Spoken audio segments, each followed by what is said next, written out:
Claudia Sheinbaum es la primera mujer en asumir la presidencia de México, un país de importancia geopolítica capital, la principal nación hispanoamericana, la única nación hispana de Norteamérica. Lamentablemente y de forma invariable para los políticos estadounidenses, su patio de atrás. Y desde que asumió el gobierno López Obrador, un estado fallido que ha dejado un saldo de más de 180.000 muertos en su sexenio, apilados sobre los centenares de miles que vienen de la guerra contra las drogas, iniciada por Calderón y continuada por los gobiernos anteriores, pero que tiene las pretensiones de reinar en la atmósfera progresista del resto del hemisferio. Tanto así que Sheinbaum se ha peleado con Sánchez, sobre pretexto del desplante al rey de España, y que Gustavo Petro, el colombiano, admite esa tutela y la celebra, afirmando que Sheinbaum también formó parte de la guerrilla marxista M-19 como él, y que ya son dos presidentes guerrilleros del M-19 en la patria grande de la que hablaba Chávez. Miren. Mañana se reemplaza el gobierno por la gobernante que quiso el pueblo. Claudia fue miembro del M-19. Es decir, que para quienes no quieren dos tazas, ahora el M-19 ha dado dos presidentes en América Latina. Pero sobre eso. Y hablando de Chávez, realizamos el documental más completo sobre el origen del nefasto creador de la dictadura roja, destapando su faceta más desconocida, la de agente del Imperio Británico, apoyado por el embajador estadounidense Bill Clinton. ¿A que no lo sabía? No, ¿verdad? Bueno, estará al final de este video para que puedas verlo y enterarte, y difúndelo en todas partes. Además, debemos aclarar que Sheinbaum, una ex becaria de la Fundación Rockefeller y coautora de la Agenda 2030 de las Naciones Unidas, es decir, una sirviente oficiosa de la élite global, tiene un grave riesgo de tener que coexistir con Donald Trump, porque si Trump gana las elecciones en Estados Unidos, la propuesta republicana de una invasión militar, una segunda invasión militar estadounidense a México, podría volverse realidad. Y en ese sentido, aprovecho revisar nuestro documental biográfico crítico sobre Donald Trump que tanto nos han pedido y que lanzamos hace 2 días. Otro material magnífico. Pero quien más preocupado debe estar por el advenimiento de Sheinbaum a nivel político es López Obrador, con buenas chances de terminar con un mono naranja en una celda al lado de su amigo el Chapo, que es un destino habitual para quienes son usados y desechados por el imperio, como ocurrió con el panameño Noriega, que fue agente de la CIA pero terminó pasando la mayor parte de su vejez en una celda en Florida. Ahora, la gran pregunta es, ¿realmente México avanza hacia el comunismo, hacia la extinción de la propiedad privada y de las libertades cívicas que quedan,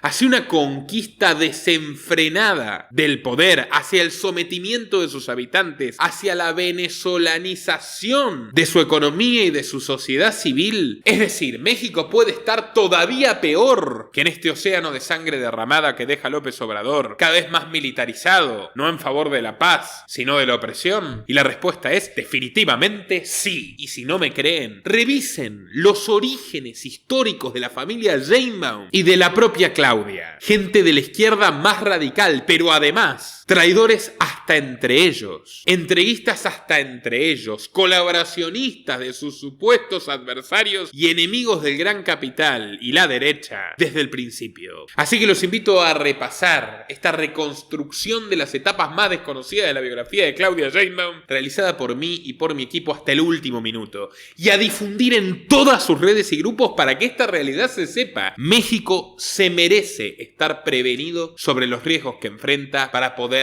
abordarlos mejor. Y más ahora que ya ni siquiera quedará una justicia deficiente pero independiente. Hasta ella está subordinada a Morena. La nueva dictadura perfecta en manos de una aprendiz de Stalin. Te recuerdo que si al terminar este video consideras valiosa nuestra información, puedes retribuirla aportando en patreon.com/Nicolás Moraz desde tan solo $3 mensuales a cambio de recompensas exclusivas para todos nuestros mecenas. Patreon.com/Nicolás Moraz. Y sin más preámbulo, comenzamos.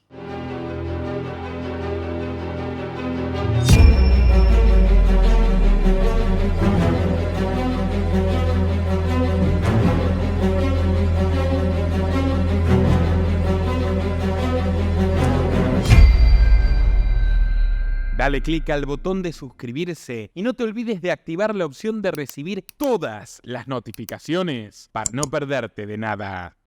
Se sabe que su abuelo paterno, Jonas Sheinbaum Abramovich, nació en Lituania alrededor de 1906, en una familia muy pobre de judíos ashkenazíes. Entusiasmado por la Revolución de Octubre, desde muy temprano se vio influido por los bríos bolcheviques y envuelto en distintas reyertas comunistas, formó parte del saqueo de una humilde granja, del cual resultó muerto su propietario, Jans Lauskas, y por esa razón, a sus 14 años de edad, el abuelo de Sheinbaum acabó preso. Durante el encierro, padeció una neumonía derivada del frío extremo y todo tipo de penurias y hambre. Diariamente solo podía beber un poco de agua gélida y comer un trozo de pan duro. Sin embargo, su juventud lo favoreció y a cambio de un soborno generoso, costeado con donaciones, logró salir de la cárcel. De lo que no se pudo escapar es de la Internacional Comunista, que por el favor de liberarlo de su agonía, lo contrató a él y a su hermano Salomón Sheinbaum para que se desempeñen como agentes en el extranjero. Era una oferta que no podían rechazar, y así los Sheinbaum se embarcaron hacia las Américas, con la épica misión de expandir el comunismo, de ser necesario, por el medio del sicariato. Su primer destino fue La Habana. Con la ayuda de Julio Antonio Mella y Carlos Balini, fundaron en 1925 el primer partido comunista de la isla, que era heredero, bastante profano, del Partido Revolucionario del poeta José Martí, que originalmente era un liberal antiimperialista, no era socialista. Pero bueno,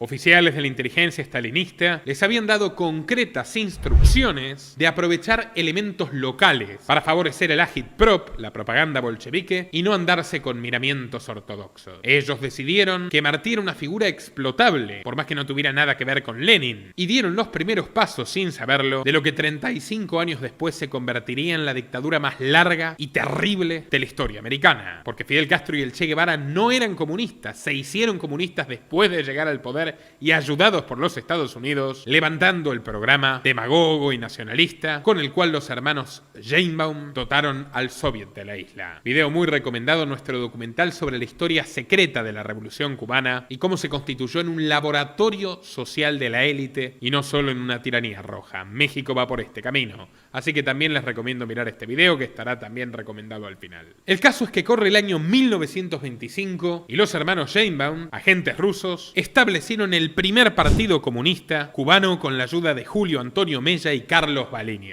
que por cierto también era un homicida convicto. Todavía hoy, el partido que fundaron los Sheinbaum es partido único en aquel territorio, y el abuelo de Claudia es considerado un precursor de la gesta de los Castro. En lo que se refiere al nombre de nuestro partido,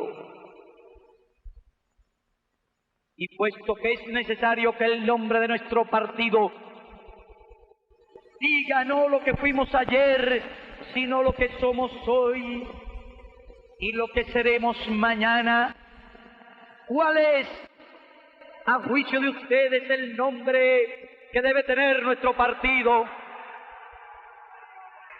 ¿Cuál es, compañero? ¿Cuál es un compañero de aquí? Los compañeros de acá, los compañeros de allá, los compañeros de allá. Partido Comunista de Cuba.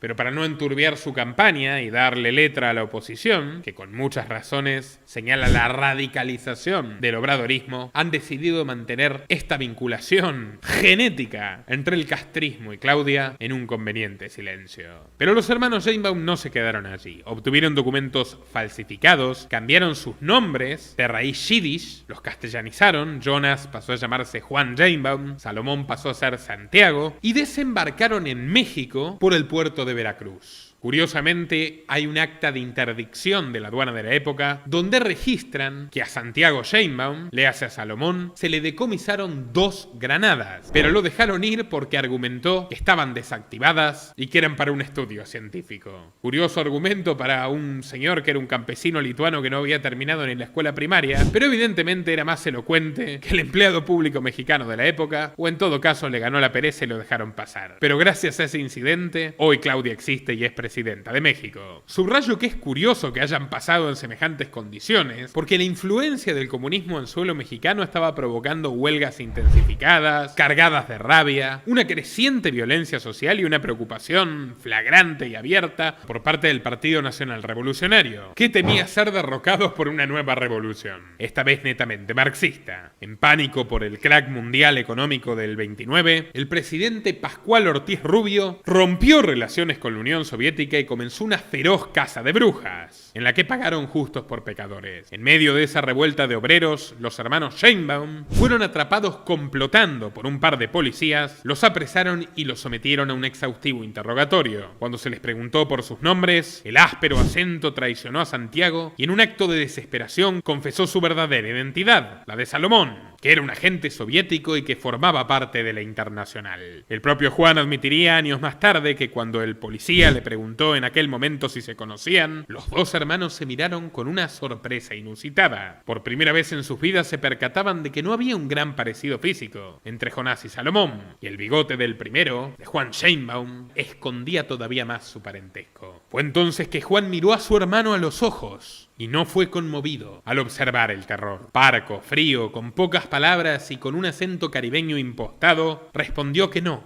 lo conocía, que no lo había visto en su vida. Los agentes entonces lo creyeron mexicano. Santiago Sheinbaum rompió a llorar y en una escena que el propio Juan describe como de una película, se lo llevaron arrastrándole la silla lentamente. Nunca más se volverían a ver. Juan Sheinbaum, oportunista, mezquino y un hombre que sabía mentir y mentir a tiempo, salvó el pellejo y le auguraba un futuro brillante en México. A Santiago, a Salomón, a su hermano el más sincero, el más honesto, el más humano si se quiere, lo golpearon salvajemente y lo deportaron en un estado semicadavérico. Y al llegar a Moscú, fue premiado al mejor estilo ruso. De patadas lo mandaron a un campo de prisioneros en Siberia, donde purgó una dura pena de trabajos forzados hasta su muerte por haber delatado información confidencial. Por haberse quebrado ante el interrogatorio de la policía. Jonás o Juan Sheinbaum, como quieran llamarlo, afirma que quedó traumado por la tragedia, que la triste escena de la despedida silenciosa ante su hermano lo hizo olvidarse de la militancia violenta. Y entonces se mudó lejos, bien lejos, a un selecto vecindario judío de Guadalajara. Y de a poco fue construyendo una vida como comerciante de joyas. Parte de esas joyas pertenecían al hijo de un matrimonio ruso de aristócratas zaristas a los que había desvalijado tras visitar su propiedad en la comuna de Polanco, en México DF. No queda claro si la misión era acabar con ellos y no los encontró, o si por el contrario, se topó con la señora, que es una versión que circulaba en la época, y ésta le entregó las joyas a cambio de que le perdone la vida. Pero el caso es que Sheinbaum rompió vínculos con la Internacional Socialista y con 2,7 kilogramos de alhajas, anillos, collares y pulseras de oro puro, estableció las bases de una próspera empresa. Él mismo lo documentó. Así obra en sus cartas de amor a una tal Emma Joselevich Bruck. Y en 1933 ella dio a luz a su primogénito Carlos Sheinbaum Joselevich, el padre de nuestra protagonista. Claudia, nuestra protagonista, ha dicho que su padre nació en un cuarto de azotea en la Merced. Mi padre nació en un cuarto de azotea en la antigua Merced. Un dato sacado de la ciencia ficción, pues en todos los registros figura que lo hizo en Guadalajara, Jalisco. Y de hecho nació en una residencia de 3 pisos. ¿Qué busca Sheinbaum con sus ardides, con sus mentiras? ¿Acaso esconder su pasado hebreo? Es inocultable. ¿O busca ensalzar la impronta comunista de sus ancestros con una leyenda de pobreza urbana a lo Charles Dickens? Sea como sea, Carlos creció rodeado de las altas esferas del Partido Comunista Mexicano. Su padre, si bien ya no trabajaba formalmente para Moscú, era un destacado afiliado del PC local e incrementó drásticamente su negocio de joyas, incluso montando 7 sucursales, con ayuda explícita de ricos mexicanos de simpatías rojas, típicos herederos mantenidos, que dilapidan el ahorro de sus abuelos capitalistas. Él a cambio les abría las puertas de su casa para alojar largas tertulias cosmopolitas, donde tomaban vodka y tequila, recordando las glorias de la Revolución de Octubre, de la cual él, claro, no participó. A veces el rudo acento del este reflotaba y tendía a desentonar con la alegre excentricidad mexicana, y de las palabras pasaban a riñas dirimidas a fuerza de puñetazos. Pero todo luego quedaba entre amigos que con ojos mochos y narices sangrantes se tambaleaban al grito de ¡Salud y viva México, cabrones! ¡Viva México, cabrones! Sucede que los comunistas atravesaban sus años de gloria, con la llegada del militar Lázaro Cárdenas al poder, de inspiración fascistoide, fuertemente estatista y expropiador de tierras. La Internacional les ordenó colaborar activamente con el gobierno. El objetivo era abrazar su política nacionalista y radicalizar a sus bases hacia el socialismo, para finalmente tomar el poder. Lo que ocurriría, por ejemplo, con John William Cook y el entrismo comunista en el peronismo, años más tarde en la Argentina. O algo similar ocurrió con los trotskistas y Getúlio Vargas en Brasil. Un antiguo miembro del Partido Rojo, Francisco J. Mújica, fue el principal ideólogo del régimen de Cárdenas, y por su influencia, el general apoyó y financió a la Segunda República Española, permitiendo la llegada de decenas de miles de refugiados, republicanos que huían del general Franco y algunos judíos de izquierda perseguidos por los nazis. Pero no todo era color de rojo, no todo era color de rosas. En 1936, el abuelo de Sheinbaum empezó a tener problemas, conflictos más severos con la ideología a la que le juró lealtad, cuando comenzó a rumorearse por lo bajo que el mismísimo León Trotsky, perseguido por las purgas de Stalin, se escondería en México con la ayuda del pintor Diego de Rivera, que a su vez le ofrecía como buen anfitrión incluso el cuerpo de su esposa, la cuestionablemente feminista Frida Kahlo. Como contamos en el documental de Xochitl, que también fue trotskista, increíblemente, el ex general soviético fue recibido el 7 de enero en el puerto de Tampico por Frida Kahlo, quien lo acompañaría literalmente hasta la cama del cuarto de invitados de la llamada Casa Azul de la calle Londres. Lo que no contamos es que Juan no solo colaboró con dinero para que el intelectual viniese, sino que además lo visitó en un par de ocasiones, y cuentan los rumores de las revistas izquierdistas de la época que el legendario León, genocida de Kronstadt, tuvo en su regazo al pequeño Carlos, el papá de Claudia. Incluso que vaticinó en su torpe español que el niño sería un gran comunista. Y esa fue la última visita de Don Sheinbaum a la Casa Azul. Unos días más tarde, y en esa misma habitación, el agente encubierto de Stalin, es decir, su ex colega Ramón Mercader, asesinó a Trotsky clavándole un piolete en la cabeza. Cuando el PSM descubrió lo que Sheinbaum había hecho, lo expulsaron del partido acusado de traición y sabotaje. Más de 10 años después y tras varios favores, le fue devuelta la confianza comunista, pero en esta ocasión no regresó solo a las filas del partido, sino con su hijo Carlos, que habiéndose criado con las historias revolucionarias de su padre, en rigor un bandolero y un traidor, ingresó a los 19 años de edad a la Juventud Comunista de México. Desde la clandestinidad, conjuraron contra los gobiernos de Alemán Valdés, Adolfo Ruiz Cortines y Adolfo López Mateos, el padre desde Guadalajara y el hijo ya ubicado desde el Distrito Federal, donde se había mudado con la coartada de seguir la carrera de ingeniero químico. Pero lo cierto es que sus compañeros dan testimonio de que pasaba mucho más tiempo agitándolos y llamándolos a las armas que sentado estudiando. Su militancia ilegal lo llevó a vivir una odisea que por alguna razón la presidenta electa de México busca esconder. En el sitio web Ancestry se encuentra un documento interesante, un registro de pasajeros de la Pan American World Airways con número de vuelo 223-26 y una salida programada el día 26 de marzo de 1955 desde Cuba. En la lista figura un tal Carlos Sheinbaum, quien habría bajado en Puerto Rico. Pero ¿qué es lo interesante de todo esto? Bueno, que el registro apunta que la nacionalidad del pasajero, el señor Carlos Sheinbaum, del papá de Claudia, del supuesto dirigente estudiantil comunista, es en realidad estadounidense, y figura un número de pasaporte estadounidense, no mexicano. Este peculiar dato está ausente en todas las biografías de Claudia, y no es la única omisión. En el libro América Latina en la Internacional Comunista se comenta que en 1957 Juan Sheinbaum, el abuelo de Claudia, fue detenido por las autoridades mexicanas, llevado con ojos vendados al estado de Chiapas y enviado rumbo a Guatemala para entregarlo a la dictadura de Castillo Armas, un régimen financiado abiertamente por la CIA. El veterano contó que logró escapar de sus captores, volvió por Chiapas haciendo autostop y allí contactó con su abogado, que le consiguió la libertad. Pero el libro no dice ni de quién escapó ni cómo lo hizo. ¿Es que acaso escapó? ¿O es que Juan también reportaba, como numerosos izquierdistas de la época, como doble agente al servicio de los americanos? No sería el primer ni el último caso. De hecho, en los años 70,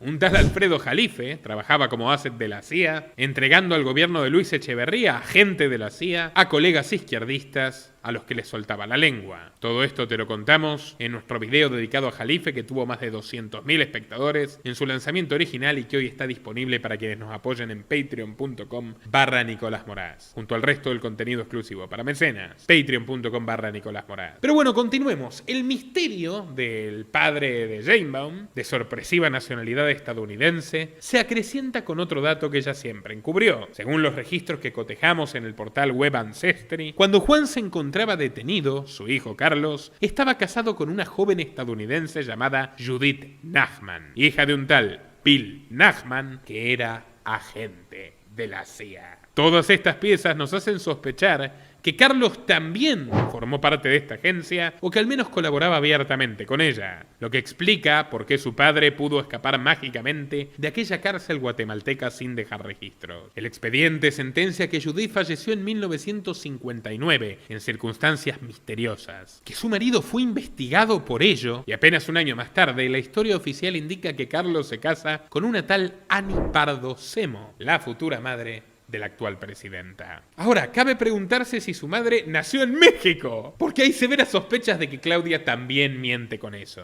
La familia Pardo tampoco está exenta de sus enigmas. Claudia ha dicho que es 100% hija de mexicanos y que sus abuelos, judíos sefarditas, llegaron de Bulgaria escapando de milagro del holocausto nazi. Pero las cuentas no cierran. Mientras un registro indica que efectivamente los Pardos llegaron a México en 1942, esto que ven en pantalla indica que sus abuelos recién emigraron en 1946, cuando el nazismo ya estaba reducido a cenizas. Y no desembarcaron en Veracruz, sino en los Estados Unidos, donde vivieron hasta entrada la década de 1950, cuando Ani Pardo ya había nacido. Esto explicaría por qué a la joven le costaba tanto hablar el idioma. Sus padres solo conocían el antiguo español sefardí del siglo XV, y sus compañeros no escondían las carcajadas cuando la oían utilizar palabras tan obsoletas como infanzón, adamina, jofaina o ajorca. Al terminar la preparatoria, Ani siguió la carrera de bióloga y se convirtió en una de las primeras mujeres judías en entrar en el mundo académico mexicano. No obstante, el verdadero refugio lo halló en el Partido Comunista, donde se enamoró perdidamente de Carlos Sheinbaum. Un 24 de junio de 1962 nació de su amor Claudia Sheinbaum Pardo, la segunda de 3 hermanos. Inquieta desde pequeña, Claudia fue criada en los barrios judíos de Polanco y Condesa.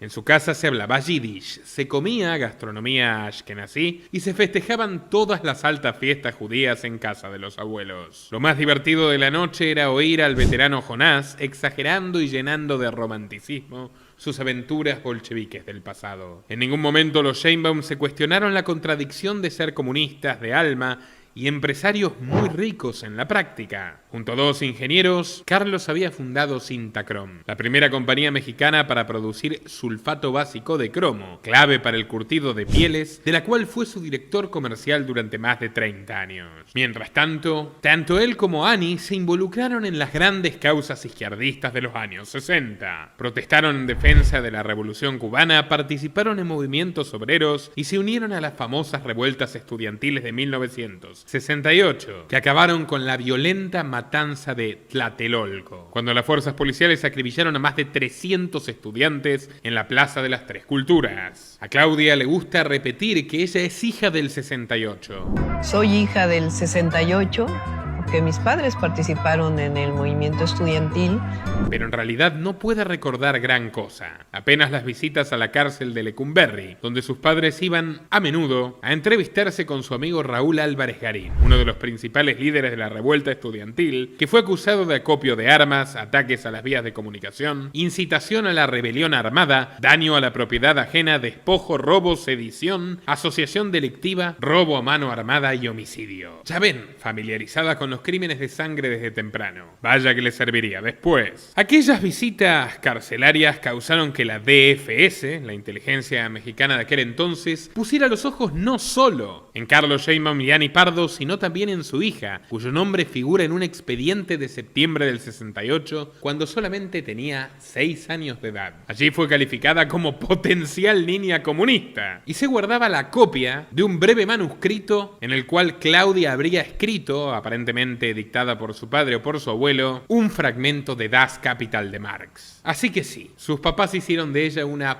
perseguida política precoz. Sheinbaum se recuerda a sí misma sentada en las escaleras de su casa, llorando desconsoladamente al ver a Carlos y a Ani abandonarla para marchar en una jornada represiva trágica que acabó con un río de sangre. No lloraba porque fuese adivina, claro, sino porque no la habían dejado asistir. Era un 10 de junio de 1971, en el calendario católico el día del Corpus Christi. Muchos estudiantes, profesores y militantes con nostalgias del 68 habían regresado del exilio y ahora buscaban su revancha, alzando sus protestas contra el gobierno de Luis Echeverría Álvarez, un exponente más de la dictadura perfecta del PRI, pero que además reportaba como agente de la CIA. ¿Quién diría que Claudia se terminaría convirtiendo en una fiel representación suya, pero adaptada al progresismo feminista del siglo XXI?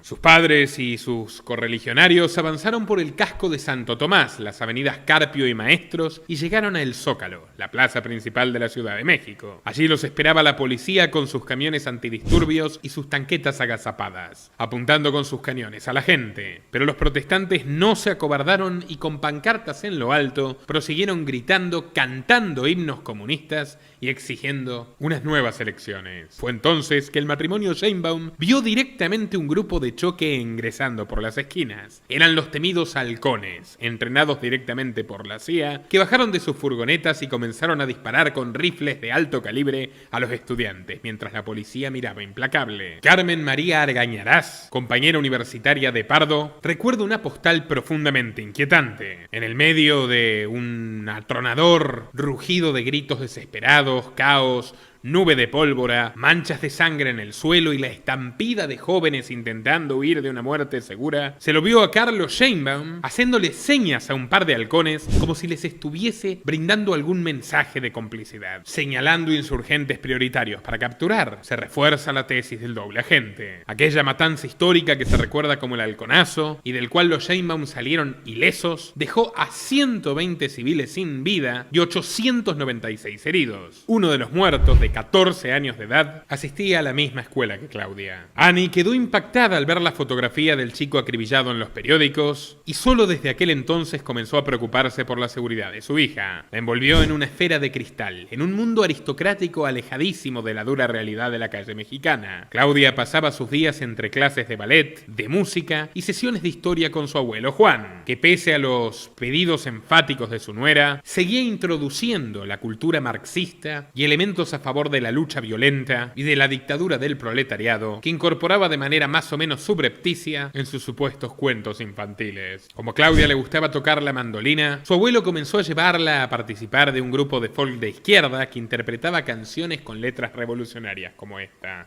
Sin embargo, el viejo Juan también intentó transmitirle la astucia. Quizás su única virtud es que no era para nada machista, y veía a la niña mucho más inteligente que su propio hijo. Le decía a menudo: Claudia, no digas que eres comunista, no cuentes la historia de tu familia. Dirígete a todos como si fueras Mansa, una mujer tranquila, serena, que no pierde la calma ante nada. Cuando nos toque mandar, será porque hemos engañado a los burgueses, o incluso porque los hemos persuadido, pero nunca los venceremos por la fuerza. Palabras que sellarían su destino. El día que se anunció el fin de la guerra de Vietnam, en abril del 75, I have asked for this radio and television time tonight for the purpose of announcing that we today have concluded an agreement to end the war and bring peace with honor in Vietnam and in Southeast Asia.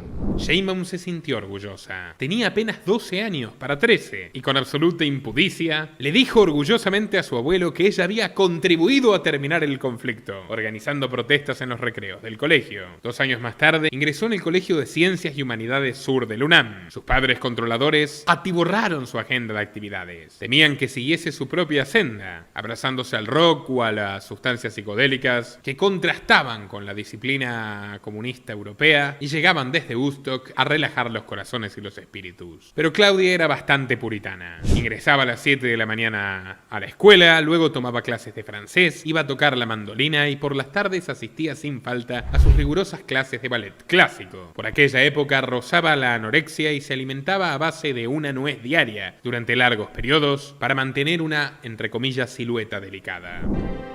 No, que fui un poco estricta. Un poquito. Es cierto. Pero nunca falta quien te tienta por el camino del mal. El primer día de clases, Claudia conoció a una joven carismática, igual o más radicalizada que ella, y su nombre era Mireya Imaz. ¿Quieres hacer algo divertido, chava?, le dijo Imaz. Ven, vamos a apretar los huevos de unos chavos. Así corrieron hacia el centro de estudiantes, llamado Comité de Lucha, y Mireya golpeó la puerta con rudeza. Los muchachos que estaban dentro se asustaron, y tras largos momentos de vacilación, uno de ellos se animó a levantar un poco la cartulina negra que cubría la ventana y bastante nervioso susurró: «Son dos güeritas. Seguro las manda el director», murmuró otro. Cuando abrió la puerta, las manos de Mireya Imaz apretaron los testículos indefensos y comenzó a gritar: «¡Chinga tu madre! Afuera los pobres mueren de hambre y ustedes aquí, leyendo mamadas de 100 años. ¿Es esto un comité de lucha o un club de pendejos? ¡A la calle, compañeros! ¡A la calle!». En su petulante fantasía, las dos muchachas creyeron que fueron ellas quienes lograron que el comité se integrara a las revueltas estudiantiles de aquel año, incluidas las marchas de Rosario Ibarra, carismática líder del 68 y fundadora del Eureka, un movimiento que busca el paradero de desaparecidos políticos. Cuando tenía 15 años, me acerqué, me involucré con el movimiento de doña Rosario Ibarra de Piedra y otras madres que buscaban a sus hijos que habían sido desaparecidos por motivos políticos por el Estado. Causa por la cual Sheinbaum no ha hecho absolutamente nada, al igual que la ruinosa, militarista y proto-yanqui Cuarta Transformación. Así se ve el segundo piso de la Cuarta Transformación.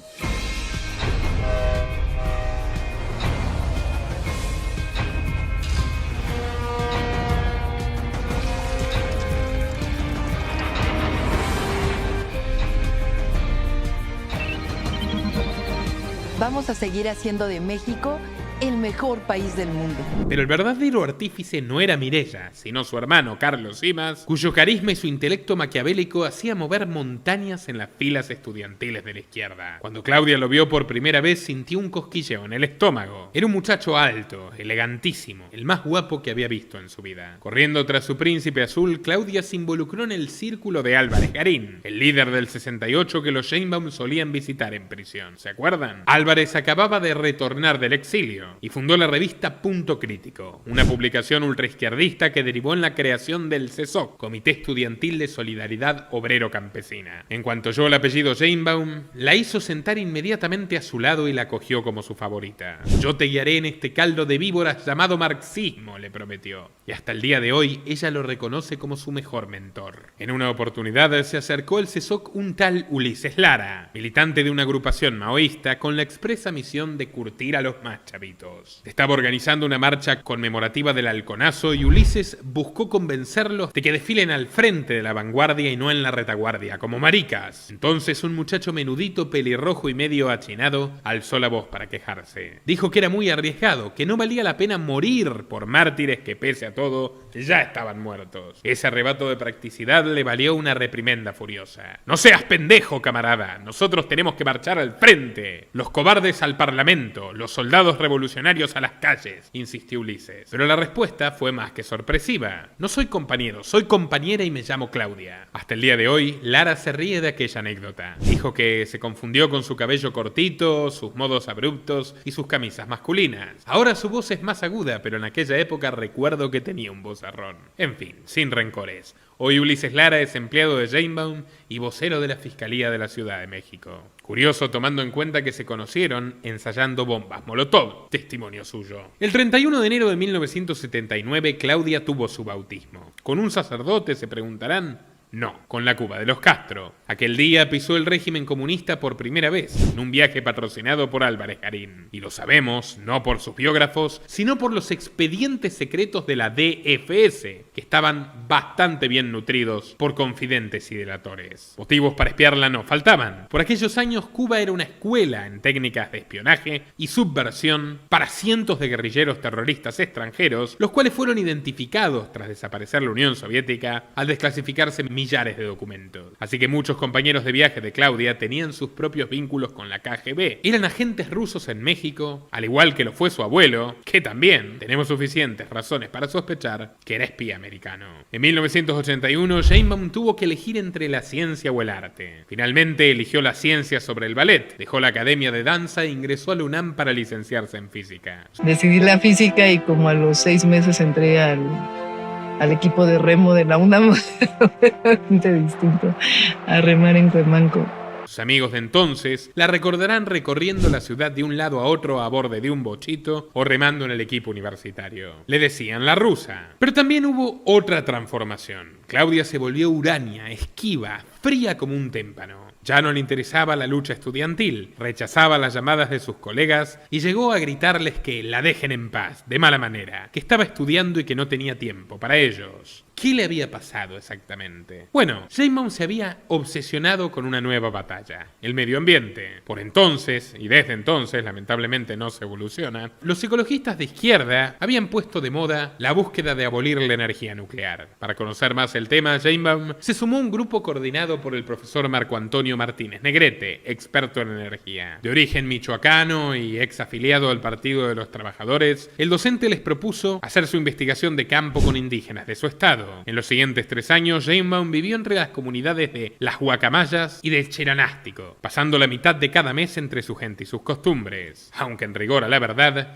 sería manipulando sus costumbres, pues le bastó agarrar confianza para calzarse el traje de policía ambiental y corregirle los hábitos que consideraban dañinos. Cito: mi trabajo era medir la cantidad de leña que usaban las mujeres en las casas. Quería mejorarles la vida y también cuidar el bosque. Por eso les enseñé a hacer un uso más eficiente y derribar menos árboles. 3 años estuvimos trabajando en la meseta y allí se quedó mi corazón. Lo cierto es que este proyecto, financiado por la Fundación Canadiense para las Américas, era un grupo creado de manera mixta por Greenpeace, creada por activistas antinucleares canadienses, y por la Fundación Rockefeller, de los sanguinarios magnates y señores de la guerra que habían armado la guerra de Vietnam y que tenían en ese entonces Estados Unidos bajo su poder a través de Henry Kissinger, el todopoderoso secretario de Estado que literalmente había sido secretario de David y que trabajaba junto a Nelson Rockefeller, vicepresidente de Estados Unidos. Todos estos proyectos de los Rockefeller en América Latina, y el de la Fundación Canadiense en México no fue la excepción, buscaban ejecutar algo que describimos en este documental sobre Kissinger: la despoblación para depredar recursos. Claudia, y bien calladito se lo tiene, también repartía anticonceptivos entre las mujeres indígenas, promovía abortos en sus comunidades y también procuraba que se alejen de terrenos y de vetas mineras con recursos estratégicos que le interesaban a los Rockefeller. Esa fue exactamente la operativa del plan latinoamericano que llevaron adelante en sintonía con el informe NSM 200 de Henry Kissinger. Y al día de hoy, Sheinbaum se ha mantenido absolutamente fiel a aquella época de becaria de la elite yankee. Sheinbaum culminó su informe en 1986, con esa épica de amor entre ella, la estudiante aristocrática, y los indios depauperados, justo cuando el rector de la UNAM, Jorge Carpizo, lanzaba su iniciativa de reforma universitaria. En aquella jornada que parecía milimétricamente calculada, con Sheinbaum de gala, acompañada de la gente de la Fundación Canadiense, es decir, de los hombres de los Rockefeller, y en pleno campus, 2 hombres se le aparecieron en la pequeña oficina a su rector. Eran Imanol Ordorica y Carlos Simas. Hoy no quiero excusas, vamos ya mismo al meeting. Sheinbaum, de punta en blanco, fue arrastrada a la Asamblea Fundacional del CEU, el Consejo Estudiantil Universitario, creado con el propósito de combatir al rector y sus proyectos modernizadores. Entonces volvió la intensa Claudia de la juventud, que personalmente le exigió al rector que acababa de condecorarla que abandone su despacho, y desde la ventana realizó un discurso auténticamente inspirado. ¡No caigamos en provocaciones! En tercer lugar,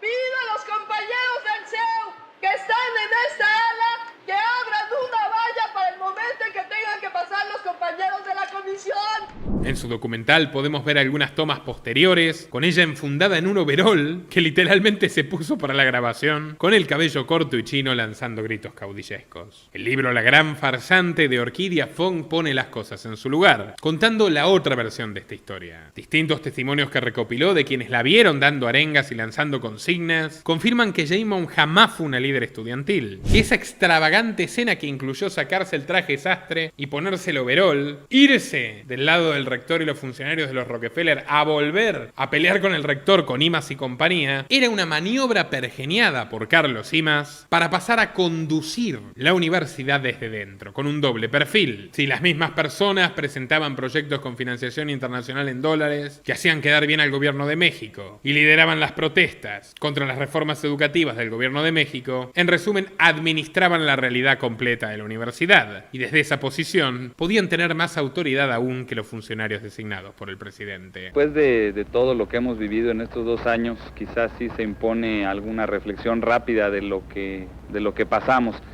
En primer lugar, habría que decir que lo más importante de todo es que aprendimos a luchar y vencer.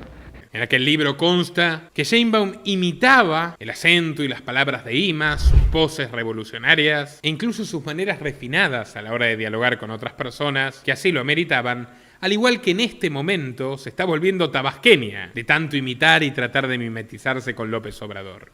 Del otro lado, porque hay un bloque opositor, hay un bloque conservador.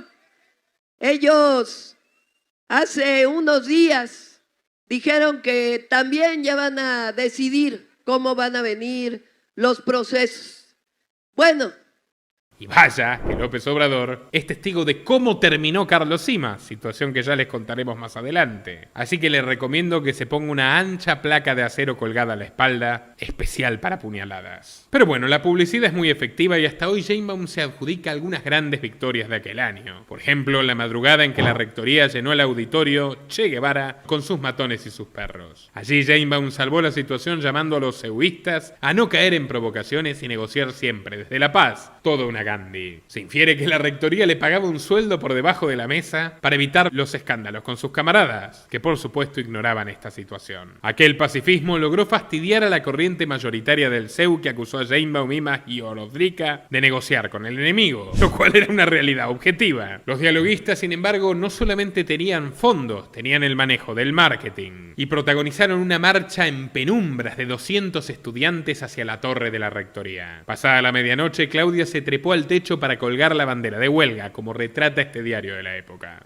Con esa foto se proyectaban a las afueras de la universidad como auténticos rebeldes y silenciaban a quienes efectivamente eran rebeldes, aunque fuera por malas razones, y que en muchos casos terminaron en calabozos oscuros de comisarías o directamente desaparecidos, como Marta Urduy. La reforma de Carpizo fue finalmente derogada y Jane Bauman, que tanto había hecho en los hechos para defenderla, se colgó la medallita como si fuese su logro, firmando el acta de creación del Congreso Universitario para monitorear cualquier intento similar en el futuro. Básicamente, para garantizar que el UNAM siga siendo un soviet controlado por la izquierda y pagado por el dinero de los sufridos trabajadores mexicanos que jamás pisarán una universidad, pero deben financiar el adoctrinamiento de las élites. No solamente ganaron los estudiantes, también triunfó el amor, pues a finales del invierno Jane Bauman y Carlos Imas se casaron en una boda selecta y privada. La celebraron ni más ni menos que con una luna de miel por los países de la Unión Soviética. Claudia fue tras los pasos de sus ancestros y desde la República Socialista de Bulgaria enviaron una postal con esta dedicatoria, tomando ideas del mundo comunista para transformar México. Nunca más acertado. En 1987 el mayor partido de la nación azteca, el PRI, sufría un auténtico desmoronamiento interno. Enfrentado con la creciente figura de Carlos Salinas, su mayor adversario, Cuauhtémoc Cárdenas, hijo del legendario general Lázaro Cárdenas, rompió con el partido y comenzó a sondear posibles alianzas con la izquierda radical. Buscaba sangre fresca, joven, y solo podía encontrarse en un lugar entre los líderes victoriosos de la CEU, el advenedizo Carlos Imas y Manuel Ordorica y Antonio Santos. La reunión se hizo en la casa de la propia Jane Bauman, la que tenía más espacio, que ya ocupaba los 3 pisos que sus padres le cedieron y donde se dice que maltrataba y obligaba a hacer tareas domésticas cual mucamo a su pequeño hijastro. Allí se acordó lo que fue la visita de Cárdenas a la ciudad universitaria universitaria, donde a base de huevazos y empujones, los exaltados estudiantes corrieron de la UNAM a otros candidatos que también querían hablar. Muy democrático, como las mañaneras de AMLO, ya ven. Y después el 88, que fue la ruptura del PRI, la corriente democrática encabezada entonces por el ingeniero Cárdenas, Muñoz Ledo, Ifigenia, y que después pues se creó un movimiento muy grande y ahí desde la universidad participamos nosotros. Un bautismo de masas para Cárdenas, que selló las bases de lo que en 1989 pasaría a llamarse el Partido de la Revolución Democrática, el mismo donde confluyó un agitador del estado de Tabasco, famoso por entonces por haber asesinado a su propio hermano y haber dejado tetrapléjico a un antiguo compañero de escuela, Andrés Manuel López Obrador. Pero tiempo al tiempo, mientras su esposo se inmolaba en las campañas de Cárdenas, Sheinbaum se graduó de la UNAM con mención honorífica, y su perfil de tecnócrata avanzaba a pasos acelerados. Sin embargo, ¿se acuerdan del axioma marxista tomado de Proudhon de ¿la propiedad es un robo? Bueno, Claudia lo llevó a la práctica y se robó páginas y páginas de una tesis ajena. Sí, la docta, la prestigiosa académica. Plagió principalmente un trabajo escrito en la Universidad de Princeton por un tal profesor Samuel F. Baldwin. Esto lo demostró el académico Guillermo Sheridan, que analizó 15 ejemplos de plagio perfecto en la tesis de Sheinbaum, desde frases copiadas textualmente, parafraseos muy mal disimulados, cambiando apenas una palabra, o la copia de dibujos y diagramas. Lo mismo en su tesis de maestría, donde el académico rastrea otros 16 ejemplos de plagio. Es eso Sheinbaum, una maestra del engaño, del ardid y de la mentira. Hoy gobierna México. En los papeles estaba todo legal. Al cumplir 26 años de edad, Claudia dio a luz a su hija, Mariana Imaz Sheinbaum, tratada siempre en claro favoritismo en favor suyo y en detrimento de su hermanastro. Pero salvar el planeta era prioridad por sobre todas las cosas, incluida Mariana. Así que Claudia realmente se desentendió de su crianza y la ingresó a una estancia infantil con tan solo 4 meses de edad, mientras continuaba con sus propios estudios académicos. Entonces, cuando nació Mariana, entró a la guardería del Seguro Social a los 4 meses Mariana. Rodrigo iba a la escuela, entonces pues la dejaba en la guardería, estaba en Tlalpan, de ahí me iba a dar clases, regresaba de dar clases, la recogía, me regresaba a casa de mi madre, terminaba la tesis de licenciatura y después 2 tardes a la semana iba a tomar clases a la maestría. La política también pasó a segundo plano y a Sheinbaum ya no se le veía en las calles, salvo para acompañar oportunamente a su marido en un mitin muy especial, el día que López Obrador organizó su primer éxodo por la democracia en el año 1991. Hoy se encuentran movilizados y en protesta contra un régimen que ha decidido llevarlos a la miseria y reprime sus protestas, amparado en la interpretación represiva de la legalidad existente. Por cierto, el agitador se fue de allí con autobuses pagados por el Estado y millones de pesos que repartió entre sus acólitos, así que tanta solidaridad no demandaban. Aquel año Sheinbaum se inscribió al doctorado de Ingeniería Energética, siendo la primera mujer de México en lograrlo. Pero la UNAM tenía mejores planes para ella. Como carecían de infraestructura acorde, le otorgaron una beca de investigación para la Universidad de Berkeley. Más concretamente, una estancia en el Laboratorio Nacional Loren, el más prestigioso de los Estados Unidos y cuyo pasado es francamente siniestro. Estamos hablando de un laboratorio financiado por el clan Rockefeller desde el día 1 y hasta hoy, y cuyo producto más insigne es ni más ni menos que la bomba atómica que le lanzaron a Hiroshima. We knew the world would not be the same. Few people laughed. Few people cried. Most people were silent. I remembered the line from the Hindu scripture, the Bhagavad Gita. Vishnu is trying to persuade the prince that he should do his duty, and to impress him takes on his multi-armed form and says, "Now I am become death, the destroyer of worlds." I suppose we all thought that one way or another. En 1938, el químico nuclear Ernest Lawrence convenció a esta poderosa familia, los Rockefeller, de una idea muy gorda entre sus manos. Un elemento que cambiaría la geopolítica para siempre. Recibió $140.000 en mano de la Fundación Rockefeller y lo usó para construir su gran ciclotrón. Un imán de 4.200 toneladas que podía fisionar grandes cantidades de uranio. En otras palabras, tenían la piedra de toque para una bomba atómica y un eventual apocalipsis humanitario. El imán fue concluido en mayo del 42, 3 meses antes del proyecto Manhattan, comandado por el físico Robert Oppenheimer. El 20 de agosto de 1945, pocos días después de las tragedias de Hiroshima y Nagasaki, Lawrence escribió una carta expresando su gratitud y destacando que sin la Fundación Rockefeller, la bomba no hubiera sido posible. Y a las fuentes me remito. En la página oficial de la familia podemos ver la copia de esta misiva casi exhibida como trofeo de guerra. El paso de Sheinbaum por Berkeley, apodado el Soviet de California por su histórica inclinación izquierdista, duró casi 4 años. Vivían en el campus de Stanford, un compendio de casitas pequeñas ordenadas en círculo y cuyas puertas comparten jardín. Allí, Claudia encaró un estudio sobre las emisiones de dióxido de carbono en la industria del hierro y el acero en México, e indagó la relación entre energía y calentamiento global, promulgando la teoría de que si el consumo sigue creciendo, la temperatura se elevará en 6 grados centígrados durante el siglo XXI.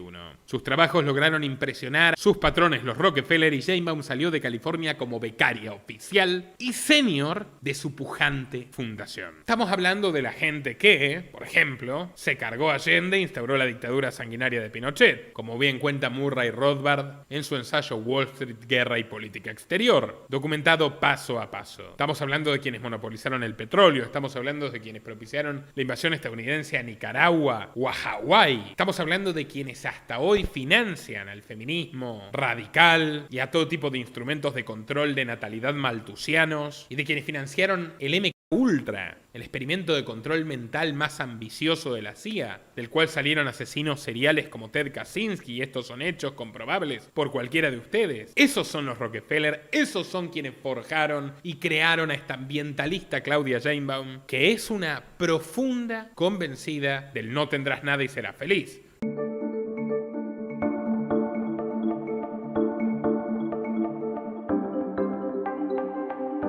No tendrás nada tú y serán felices ellos. Los Rockefeller, los Klaus Schwab, Sheinbaum y compañía. Y está todo explicado en nuestro documental sobre el Foro Económico Mundial. Único en su tipo, incluyendo la biografía de su peculiar y siniestro fundador, Klaus Schwab, y de su nuevo presidente, Jorge Brende, que se encontraba casualmente en Acapulco cuando le notificaron su ascenso. Video muy recomendado, estará al final de este, háganse un tiempo para verlo. Vale la pena. Y ya lo verán, Davos volverá a ser central en nuestra próxima entrega del documental de Sheinbaum. Pero continuemos. El mecenazgo no era nada inocente, porque a pesar de la distancia, los Simas seguían muy de cerca las intrigas políticas de su país. Y a los Rockefeller hace tiempo que les interesaba sobremanera el petróleo mexicano. En 1991, el presidente priista Carlos Salinas de Gortari cerró una gira triunfal en Stanford. President of MIT, Dr. Paul Gray, Chairman of the MIT Corporation. Carlos Simas convocó a 70 estudiantes mexicanos para protestar en el campus. En el artículo de Los Angeles Times de la fecha, podemos ver a Sheinbaum con una pañoleta en la cabeza y sosteniendo en alto esta cartulina: Fair Trade and Democracy Now. Comercio y democracia justa ahora. La pareja marxista también viajó a México para apoyar el levantamiento de los zapatistas en enero de 1994, donde conocieron a un gringo pseudo mexicanizado que realmente es un caso de antología y merece su propia novela, su propio documental y su propia miniserie. John Ackerman Rose, hijo del abogado del presidente Bill Clinton en el escándalo Lewinsky, y también un becario de la Fundación Rockefeller, de la Fundación Ford, y luego miembro prominente hasta hoy de la Open Society Foundation de George Soros. Ackerman se graduó de globalista en el encuentro intergaláctico, y esto es literal, de pueblos zapatistas en aquellos años, y su asesoría tanto a Sheinbaum como a AMLO sería absolutamente crucial para el giro pro-norteamericano del proyecto de la izquierda mexicana y para que puedan concretar efectivamente estos dos sexenios, el que culminó y el que comienza para desgracia de todos los mexicanos. Pero volviendo al 94, enero del 94, mientras estos señoritos estaban cómodos en hoteles 5 estrellas pagados por dólares americanos, los terroristas del Ejército Zapatista de Liberación Nacional sembraban el pánico día tras día durante 12 días en la nación azteca, gestionando secuestros y asesinatos por todo el país. Pues bien, cuando los estudiantes de izquierda salieron a apoyarlos, Claudia estuvo allí y hasta propuso una fotografía para el cartel de la convocatoria. En la imagen se puede ver al ingeniero Cárdenas junto al subcomandante Marcos, el cantinflesco líder de los zapatistas y el mayor Moisés, en una reunión que habían sostenido en plena selva. En 1995, los CIMAS, emisarios de la élite norteamericana siempre interesada en generar disrupción regional en México y apoderarse estratégicamente de los recursos naturales, dejaban California para instalarse en el pueblo de San Andrés Totoltepec, en la alcaldía de Tlalpan, donde le servirían más fielmente a sus amos. Sheinbaum recuperó su oficina en el Instituto de Ingeniería de la UNAM y abocó su beca de la Fundación Rockefeller para seguir investigando el cambio climático, pero por debajo de la mesa, comenzar a colocar técnicos formados por ella en distintas formaciones políticas, incluido el PAN, donde por aquellos años se perfilaba el ingreso de Xóchitl Gálvez, otra tecnócrata furiosa, lo contamos en el documental de Xóchitl, y por supuesto el PRD y el propio PRI. Apenas salía de su trabajo, Sheinbaum llevaba y recogía a los hijos a la escuela, luego los abandonaba en casa de los abuelos para volver al instituto. Entonces en las mañanas pues iba a trabajar, recogía a Mariana y los dejaba en la casa de mi mamá. Me iba en la tarde a trabajar, regresaba y luego pues los recogía y luego había que ir a la casa que quedaba pues en San Andrés Totoltepec, casi en el Ajusco, ¿no? Y pues como es la vida académica, que es dar clases, investigar, publicar, la angustia sobre todo de recoger a tiempo a los hijos de la escuela, ¿no? Esa angustia permanente, había tráfico, ya se había hecho tarde, y eso que yo tenía un Volkswagen. Era unánimemente definida como una madre ausente. Y tampoco es que los críos la extrañasen demasiado, pues de más grandes confesaron que su madre los avergonzaba. Por ejemplo, cuando Rodrigo cumplió 14 años, Sheinbaum contrató un payaso para animar la fiesta, y el pobre se quejó tanto que en el cumpleaños siguiente su madrastra le organizó algo más adulto, un baile. Sí, un baile pero de ballet ruso, donde la bailarina era ella misma. Los adolescentes se partieron de la risa con sus ya oxidados pasos. Sí, siempre se burlaron mucho de mí, la verdad. Yo siempre trataba de hacerme la divertida con ellos y con sus amigos y los avergonzaba. Mamá, ya no tienes la edad, palabras de la propia Sheinbaum. Y así todo, asegura que si no fuera por la política, hubiera sido maestra de jardín de infantes. Yo digo que si no hubiera sido jefa de gobierno, ingeniera, probablemente hubiera sido maestra de jardín de niños. De lo que se salvaron esos niños. Maines, puedes estar contento, a ti que tanto te importa la infancia. Mientras tanto, su esposo acompañaba el gran avance del PRD a nivel nacional. En 1996, López Obrador asumió la dirección del partido y en apenas un año hizo milagros electorales. Pasaron de 71 diputados nacionales a 126, de 8 senadores a 16 y el histórico Cuauhtémoc Cárdenas fue elegido alcalde de la Ciudad de México. Mucho tuvieron que ver en esto los militantes a sueldo de AMLO, las también llamadas Brigadas del Sol, cuyo cuerpo estaba formado por beneficiarios de planes asistencialistas que gestionaba López Obrador, chantajeados a trabajar para el partido si no querían perder su prebenda, que en muchos casos era la tortilla o los frijoles del día. Clientelismo puro y duro. Se los dije, señores, este material tiene que llegar a la mayor cantidad posible de mexicanos para que abran los ojos. Difunde en Twitter, en Facebook, en WhatsApp, en Telegram, en todas tus redes. Y por supuesto, bienvenidos sus apoyos en patreon.com/Nicolás Moraz. Gracias a nuestros mecenas, este trabajo es posible. Libros libertarios, videos exclusivos para mecenas, clases con los mejores youtubers, comprometidos con nuestros valores, la posibilidad de publicitar en nuestro canal, de elegir temas para investigaciones o tener videollamadas conmigo. Todo esto en patreon.com/Nicolás Moraz desde $3 por mes. Haz la diferencia, únete a nosotros. Sin más que decir, estimados amigos, me despido hasta una próxima ocasión. Nuestro trabajo depende de tu apoyo. Para que siga siendo posible, realiza tu aporte desde tan solo $3 por mes a través de Patreon, en los enlaces que figuran en la descripción o en el comentario fijado. También podés hacerlo vía Bitcoin o desde la opción Unirte de YouTube. Y si estás en Argentina, elegí el medio de pago de tu preferencia a través de Mercado Pago. Quienes nos apoyen en Patreon a partir de $5 mensuales tendrán acceso a análisis, entrevistas, conferencias y documentales exclusivos. También tenemos opciones para sponsors. Así que publicita con nosotros a través de patreon.com/Nicolás Moraz.